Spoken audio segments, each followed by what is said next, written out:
네, 성경 말씀은 데살로니가 후서 2장 13절에서 17절까지입니다.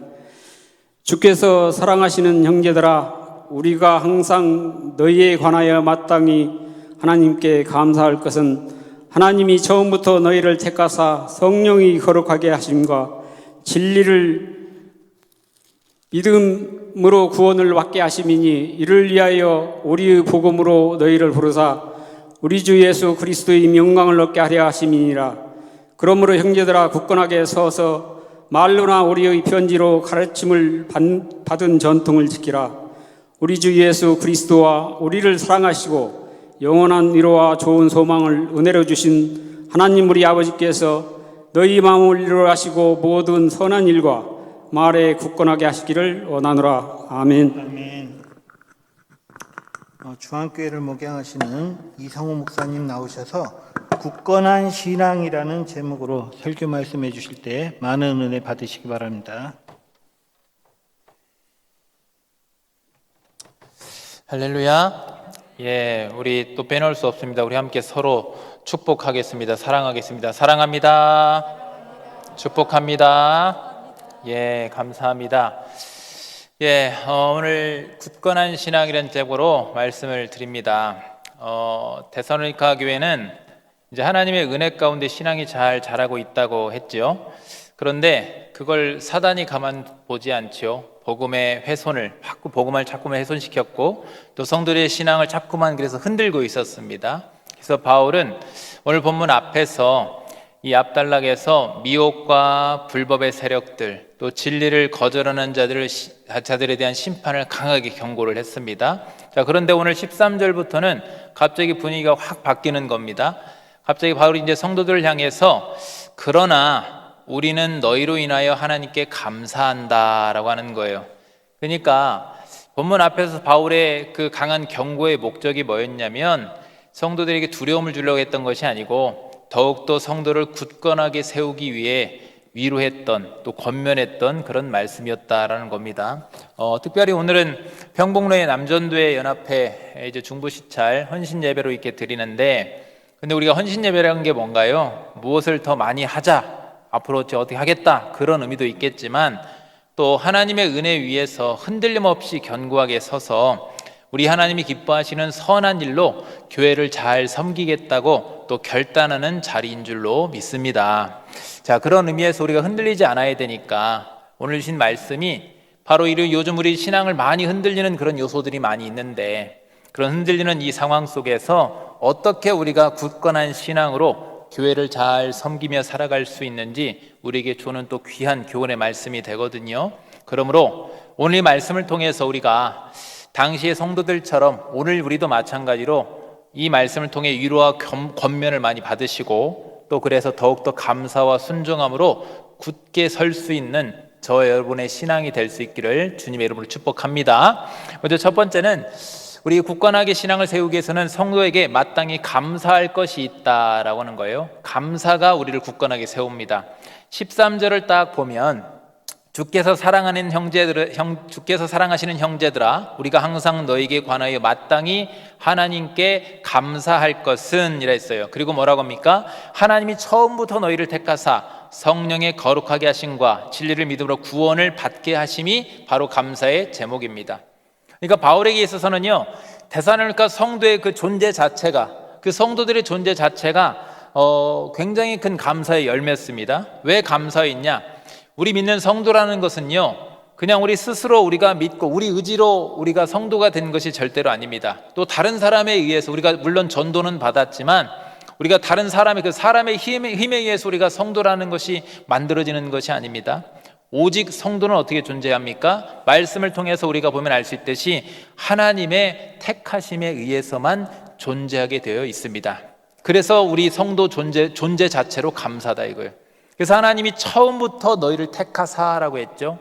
여기 처음부터라는 의미가요, 어떤 의미냐면 영원 전부터, 창세 전부터라는 그런 의미의 단어입니다. 처음부터. 우리 하나님이 창세 전부터, 영원 전부터 너희를 택하셨다. 왜 저 표현이 중요하냐면요, 하나님께서 창세전이 아니라고 한다면 우리 안에 어떤 우리가 행위를 통해서 우리가 뭔가 좋은 것들이 보여서 우리 어떤 자격이나 어떤 공로 때문에 우리가 택한 것이 될 수도 있는데 그게 절대로 아니고 오직 처음부터 애초부터 그냥 오직 은혜로 택하셨고 우리를 부르셨다는 사실, 그게 너무나도 감사한 거예요. 왜 그렇습니까? 우리 자신을 아무리 수백 번 수천 번 돌아봐도 우리는 도무지 자격이 안 되는 줄로 믿습니다. 전적인 하나님의 은혜로 우리는 이 자리에 있는 줄로 믿습니다. 그래서 성도로 우리가 살아가는 것 자체가 감사한 거예요. 성도의 삶은 시작부터, 애초에 우리의 신앙의 시작부터 주님 다시 오시는 그날까지 그저 우리는 성도가 되었다는 그 자체만으로 그냥 무한 감사와 영광을 돌릴 수밖에 없는 거예요. 왜요? 우리는 자격이 안 되니까. 이 자리에 앉아있을 도무지 자격이 안 되니까. 그냥 은혜이니까. 그래서 하나님께서 너무나도 감사한 것은 우리 은혜와 자비하는 하나님은 죄인된 우리를 외면하지 않으셨죠. 우리에게 먼저 찾아오셨어요. 여러분, 죄인은 하나님께, 우리는 어둠이기 때문에, 죄는 어둠이기 때문에 빛 가운데 거하시는 하나님께 먼저 다가갈 수 없는 겁니다. 우리는 그걸 항상 기억해야 돼요. 그래서 항상 하나님이 누구에게? 우리에게 먼저 찾아오신 줄로 믿습니다. 항상 먼저 찾아오셔요. 그리고 복음으로 부르시죠. 그리고 그리스도 안에서 거룩하게 우리를 만들어 가십니다. 그러니까 우리가 하나님께 나아간 것이 아니라 하나님께서 우리에게 와주신 거예요. 처음 시작도 그렇지만 신앙의 여정도 마찬가지입니다. 우리는 시작도 끝까지, 시작 자체도 전적으로 하나님의 은혜이고, 또 그래서 그 은혜는 항상 감사의 열매를 맺을 수밖에 없는 겁니다. 여러분, 우리가 신앙생활 하는데 감사가 혹시 자꾸만 상실되십니까? 그렇다고 한다면 부르심을 자꾸만 떠올리시길 바랍니다. 구원받으심을 떠올리시길 바랍니다. 우리는 그저 하나님 앞에서 감사 외에는 우리는 할 말이 없어야 되는 거예요. 그리고 또 은혜로 부르신 우리 하나님이 우리를 인도하신다고 했는데 어떻게 인도하십니까? 성경은 뭐라고 하냐면 성령의 거룩하심이라고 했어요. 우리가 시작도 은혜의 부르심이지만요, 우리가 신앙생활하는 이 성화의 과정들, 거룩해져가는 과정도 우리 스스로 거룩할 수 없다 했어요. 성령께서 예수 그리스도 안에서 우리를 거룩하게 하시고 하나님의 자녀답게 살아갈 수 있도록 날마다 우리를 붙드시고 인도하시는 줄로 믿습니다. 우리가 잘해서 된 거 아닙니다. 우리가 무엇인가 잘해서, 우리가 뭔가 특별해서 우리가 어떤 직분을 받고 사명을 감당하는 게 절대로 아닙니다. 우리는 스스로 거룩해질 수 없어요. 우리가 하는 것이 아닙니다. 성령께서 예수 안에서 우리를 날마다 거룩하게 하시고 하나님의 자녀답게 살아갈 수 있도록 붙잡아 주시기 때문에 우리의 신앙이 유지될 수가 있는 거예요. 또 그 다음에 뭐라고 했습니까? 진리를 믿음으로 구원을 얻게 하심이라고 했어요. 그러니까 우리가 이것도 마찬가지, 우리가 말씀을 믿는 것, 말씀을 믿을 수 있는 것, 말씀이 들리고 깨닫게 할 수 있는 것, 그래서 말씀을 통해 신앙을 지키는 것, 이게 다 그러니까 훗날 주님 맞이할 때까지, 훗날 그리고 주님 맞아서 구원이 완성될 때까지 모든 것이 다 하나님의 은혜이다 이거예요. 그러니까 우리의 존재 자체는요, 성도는 시작부터 과정부터 결말까지 전적으로 다 우리의 공로는 하나도 없고 하나님의 은혜인 줄로 믿습니다. 우린 날마다 그래 우리를 자랑할 수 없어요. 우리를 드러낼 수 없어요. 철저히 하나님께만 감사와 영광을 올려야 돼요. 자, 그러므로 여러분, 우리가 성도 된 것만으로도, 성도라고 우리가 불릴 수 있는 것만으로도 마땅히 감사하고, 또 우리 성도로서 이 특권이죠. 세계에 얼마나 많은 수십 명의 수십억의 사람들이 있는데 그 중에서도 여러분, 믿고 구원받는 자는 별로 없습니다. 얼마 안 돼요. 근데 우리는 그래서 너무 큰 특권이죠. 하나님의 은혜로 또 성령의 인도하심 가운데 이렇게 성도로 살아갈 수 있는 특권을 항상 소중하게 여기시기를 바랍니다. 근데 바울은 여기서 한 걸음 더 나아갑니다. 하나님이 우리를 구원하신 목적이 무엇인가? 라고 했어요. 구원의 목적을 딱 건듭니다. 바울이 14절을 딱 보면, 이를 위하여 우리의 복음으로 너희를 부르사 우리 주 예수 그리스도의 영광을 얻게 하려 하심이라 라고 했어요. 그러니까 여러분, 성도를 부르신 최종적인 목적이 뭐냐? 우리가 이 땅에 존재하는 이유가 뭐냐? 내가 복을 많이 받고 내가 형통해서 내가 이 땅에서 잘 살기 위해서 우리를 부르신 것이 아니고, 성도의 존재 이유는 오직 예수 영광인 줄로 믿으시기를 바랍니다. 오직 예수 영광이에요. 근데 성도의 삶은요, 내 영광을 세우는 삶이 되면 절대로 안 되는 거예요. 그러면 우리가 행복할 수 없어요. 우리의 행복은 어디 있습니까? 우리 존재의 목적에 살아갈 때 행복할 수가 있는데 우리는 오직 항상 눈뜸과 동시에 항상 오직 예수 영광을 드러내는 삶을 살아내야 될 줄로 믿습니다. 아침에 눈 떠서부터 밤에 잠들 때까지 항상 오직 예수 영광이 우리의 삶이 되어야 되는 거예요. 자, 그러면 여러분 간절히 바랍니다.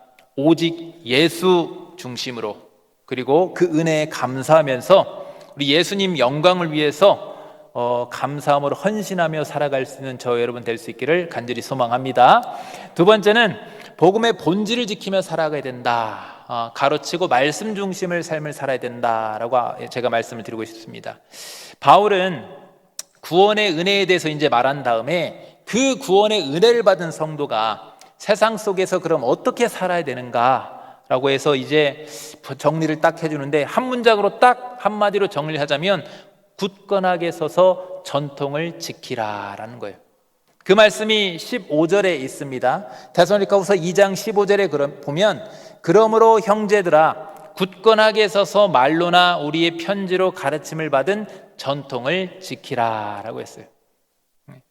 바울이 이제 편지할 당시에는요, 제가 그 전에 말씀드렸지만 데살로니가 교회 안에 복음을 자꾸만 변질시키고 훼손시키는 그런 마귀의 역사가 있었습니다. 사단의 그 계략이 계속 복음을 흩으면서 교회를 흔드는 일들이 있었어요.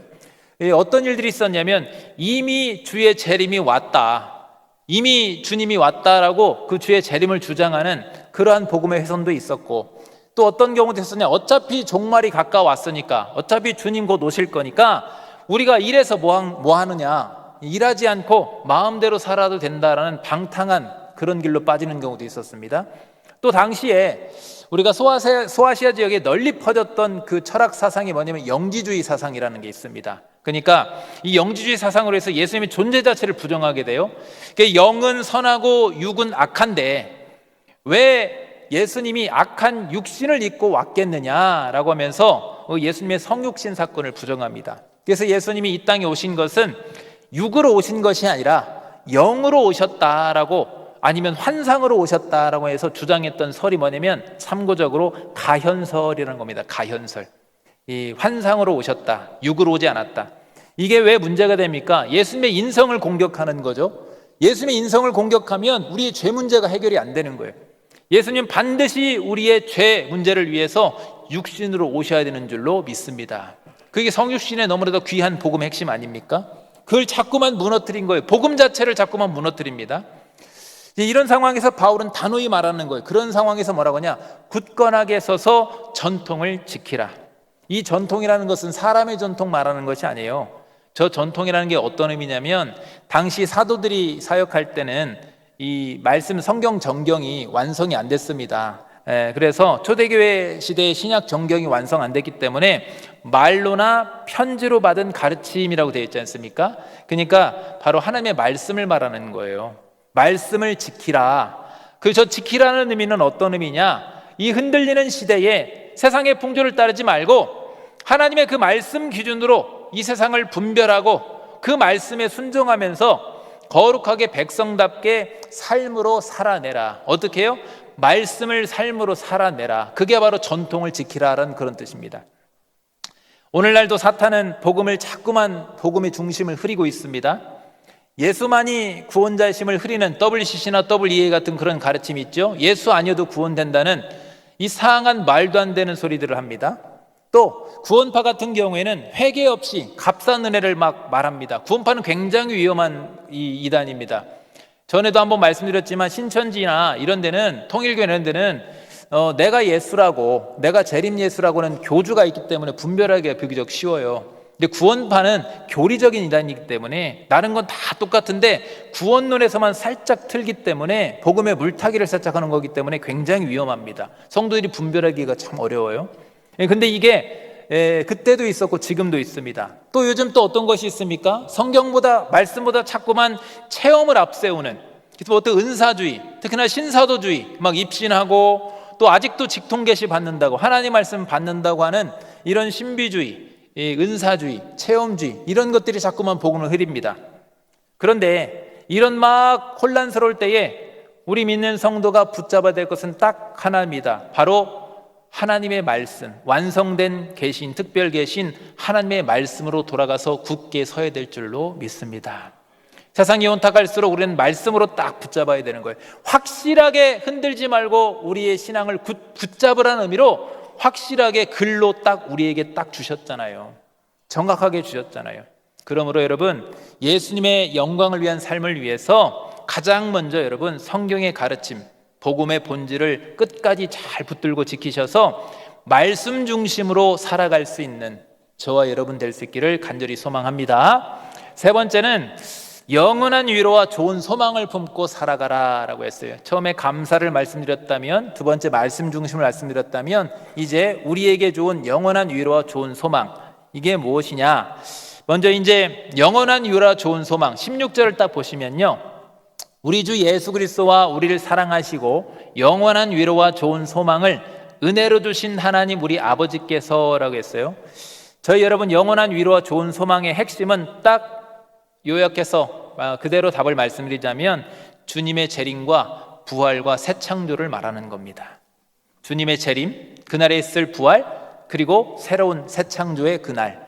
그러니까 성도는요, 죽고 끝나는 존재가 아니에요. 이 땅의 종말은 그리고 반드시 올 건데, 종말의 날 있어야 될 일은 반드시 우리의 부활과 또 재림과 부활과 새 창조의 날이거든요. 주님 다시 오실 때 우리는 어떻게 됩니까? 부활의 몸으로 주님 앞에 서게 됩니다. 너무 여러분 주름 같은 거 걱정 안 하셔도 돼요. 너무 흰머리 같은 거 걱정 안 하셔도 돼요. 왜요? 주님 다시 오시면 가장 아름다운 모습으로 우리가 완전히 변모해서 부활해서 주님 앞에 설 줄로 믿습니다. 그때 우리는 주님 앞에 부활의 몸으로 주님 앞에 선 다음에, 그때 우리 주님 뭐라고 약속했어요? 새하늘과 새 땅, 완전히 새롭게 변화되는 새하늘과 새 땅에서 영원한 하나님의 나라의 생명을 누리는 줄로 믿습니다. 그날은 반드시 와요. 그래서 우리에게 주신 이 소망, 이 부활신앙은, 재림신앙, 이 부활신앙은요, 이게 바로 복음의 핵심 중에 핵심인 거예요. 이 초대교회 형성기부터 지금까지 수많은 박해가 있었어요. 교회를 흔들고 성도를 흔드는 수많은 박해와 복음의 훼손들이 있었습니다. 그럼에도 불구하고 기독교가 넘어지지 않고 든든하게 설 수 있었던 핵심 신앙 중에 하나가 뭐냐면 부활신앙인 거예요. 재림신앙. 그런데 우리가 현실의 삶을 보면 어떻습니까? 우리가 부활을 너무 쉽게 가볍게 여기고 넘어가는 경우가 있어요. 부활은 절기 때만 반짝하고 그냥 지나가 버리는 경우가 있는데, 그러지 않습니다. 성도는요, 부활은요, 성도가 항상 품고 살아가야 되는 겁니다. 날마다 부활 생명의 삶이 지속돼야 될 줄로 믿습니다. 그래야 여러분, 자꾸만 오늘도 내일도 아마 오늘 오시나 아마 내일 오시나, 그러지 나는 부활되지, 영원한 새하늘과 새 땅에서 살아가지, 이 소망을 품고 날마다 살아가야 되는 거예요. 그래야 능력 있는 그리스도인으로서 이 세상을 향해서 담대하게 나아가서 승리할 수가 있는 거예요. 또 성도는요, 항상 우리가 기억할 것이, 이 땅에 우리가 소망을 두면 안 돼요. 우리는 항상 하늘 소망 바라보고 살아야 될 줄로 믿습니다. 여러분, 힘든 삶들이 우리를 때로는 누를 때가 있습니다. 그때도 제가 말씀드렸죠. 우리 하나님은 땅에 있지 않고 하늘에 계시기 때문에 여러분, 땅 보고 다니지 마시고 하늘 보고 다니시길 바랍니다. 우리의 소망은 어디에 있으니까요? 이 땅이 아니라 하늘에 있으니까. 그런 의미로 우리가 잘 아는 말씀 중에 빌립보서 3장 20절과 21절에 이렇게 말씀합니다. 그러나 우리의 시민권은 어디에 있다 했습니까? 하늘에 있는지라. 거기로부터 구원하는 자 곧 주 예수 그리스도를 기다리노니 그는 만물을 자기에게 복종하게 할 수 있는 자의 역사로, 하나님의 역사하심으로 훗날 우리께 어떻게 합니까? 우리의 낮은 몸을 자기 영광의 몸의 형체와 같이, 우리 예수님이 부활의 첫 열매가 되셨지 않습니까? 우리도 예수님처럼 똑같이 그렇게 부활해서 변하게 되는 줄로 믿습니다. 성도에게 시민권은 이 땅에 있지 않다겠어요? 성도의 소속은요, 이 땅이 아니라 하늘입니다. 하늘에 속한 자들이에요. 그럼 우리는요, 하늘에 속한 하늘 시민권 있는 성도로서 이 땅에서 신앙을 지키고 이 땅에서 말씀대로 살아가며 소망으로 그날을 바라보며 굳건하게 서서 승리해야 되는 거예요. 여러분, 승리하길 원하신다면 하나님이 은혜로 주셨다고 오늘 표현했죠. 은혜로 주신 영원한 위로라는 표현했습니다. 영원한 위로. 여러분, 변치 않는 영원한 위로. 그 영원한 위로와 좋은 소망, 우리에게 좋은 소망, 즉 재림과 부활과 또 훗날 다시 오실 그 주님, 그 부활과 또 새하늘과 새 땅, 이 소망을 항상 날마다 품고 살아가시기를 바랍니다. 그래야 이길 수가 있어요. 그래서 바울은 17절에서 이렇게 결론을 이렇게 말합니다. 너희의 마음을 위로하시고 모든 선한 일과 말에 굳건하게 하시기를 원하노라 라고 했습니다. 여러분, 굳건한 신앙은요, 우리의 의지의 문제가 아니에요. 우리의 능력의 문제가 아닙니다. 우리가 어떻게 굳건하게 설 수 있습니까? 우리는 금방 오늘도 은혜 받았다고 그러고 굳건한 줄 알았는데, 예배 끝나고 집에 가다 누가 한마디만 툭 하면 무너지는 게 우리 아니겠습니까? 우린 굳건할 수 없어요. 우리가 아니라 복음이 주는 소망으로, 복음을 통해 하나님 주신 소망으로 우리의 마음에 하나님의 위로를 받으시기를 바랍니다. 그리고 그 위로 속에서 하나님 주신 능력으로 선한 일과 선한 말로 날마다 견고하게 세워질 수 있는 삶이 될 수 있기를 간절히 소망합니다. 말씀을 정리하겠습니다. 굳건한 신앙을 위해서 오늘 3가지 말씀드렸습니다. 먼저 감사에 대해서 말씀드렸죠. 우리는 택하심과 그 부르심의 은혜를 항상 기억해야 돼요. 자격이 돼서 우리가 성도로 부름받은 것이 결코 아닙니다. 부름받은 것 자체가 그저 무한 감사이고 마땅한 감사인 줄로 믿습니다. 그리고 우리는 이 말씀의 가르침 위에 굳건하게 서라고 했어요. 복음, 즉 제대로 된 복음, 변질되지 않는 복음, 전통적인 하나님의 말씀의 그 가르침 위에 굳건하게 서서 끝까지 신앙을 지켜야 될 줄로 믿습니다. 그다음에 3번째는 하나님의 은혜로 주신 영원한 위로와 좋은 소망이라겠어요. 그러니까 재림과 부활의 소망을 날마다 품고 오늘을 힘있게 살아가시기를 바랍니다.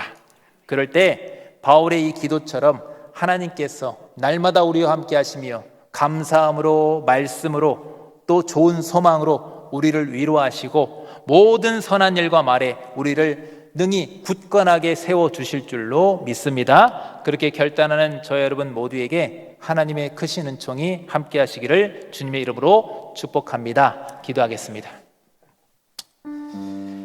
죄인된 우리를 그리스도 안에서 택하시고 구원해 주셔서 성도가 되게 하신 우리 하나님 아버지 은혜에 감사를 드립니다. 우리가 성도로 살아가는 것이 너무도 큰 특권인데 우리가 그 특권을 소홀히 여기고 마땅히 감사하며 살지 못할 때가 있습니다. 오히려 주님의 영광을 가리며 살아올 때도 있었습니다. 말씀을 통해 우리를 돌아보며 이 시간 회개합니다. 은혜와 공의를 베풀어 주시옵소서. 이제 택하심과 부르심을 기억하면서 더욱 감사하게 하시고 굳게 서서 말씀 중심으로 살게 하여 주시옵소서.